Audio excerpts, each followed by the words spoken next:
नमस्कार। पुण्य श्लोक के लवाई शो में हम देख रहे हैं कि युवराज खंडेराव की दूसरी शादी की बातों को लेकर के बहुत सारे लोग महल में दुखी हैं, मगर कुछ लोग हैं जो खुशी महसूस कर रहे हैं।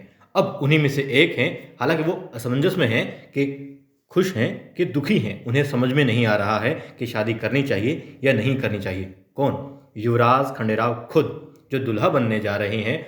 वो खुद अभी तक तय नहीं कर पाए हैं कि शादी करें, घोड़ी चढ़ें या फिर नहीं।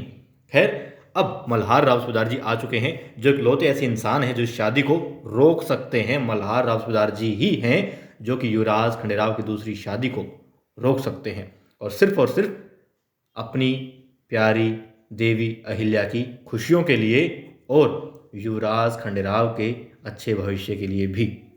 फिर भी अब बहुत सारे सवालात हैं उनके जहन में, उनके दिल में दर्द भी है कि आखिर कैसे देवी अहिल्या के खिलाफ इतना बड़ा षड्यंत्र रचा जा रहा है। और इसीलिए गौतम भाई साहब और द्वारका भाई साहब से अपने सवाल पूछने के बाद में पहुंच जाते हैं युवराज खंडेराव के पास में। क्यों? क्योंकि उनकी शादी हो रही है।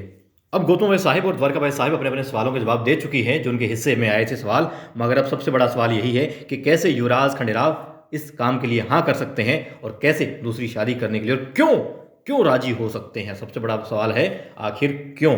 अब यही सवाल पूछने के लिए, इसी का हल जानने के लिए वो युवराज के पास जाएंगे। गुस्से में भी बात कर सकते हैं, प्यार से पूछ सकते हैं, मगर यहाँ पर एक लोग इंसान है जो शादी को रोक सकते हैं। और इसीलिए अब युवराज के पास में भी क्या जवाब है? कोई जवाब नहीं है, खामोशी है उनके हिस्से में, और सिर्फ ये कि आई साहब तय कर चुकी थी।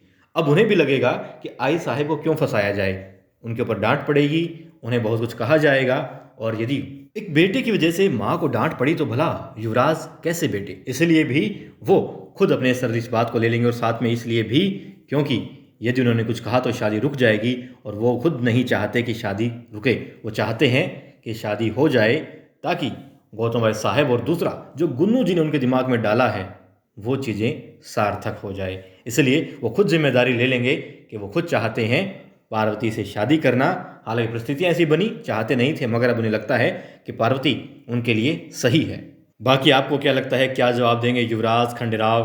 क्या हो सकते हैं उनके विचार, और किस तरीके से वो हामी भरेंगे कि हाँ वो शादी को तैयार हैं, अपनी खुशी से शादी करना चाहते हैं, जैसे गौतम भाई साहब के सामने कह दिया था वैसे क्या वो, या फिर द्वारका भाई साहब की चाल में आकर के ही, गुन्नू जी की चाल में आकर के ही वो कहेंगे सूबेदार जी को भी कि वो अपने दिल से, अपनी इच्छा से, अपनी मर्जी से शादी कर रहे हैं पार्वती के साथ में।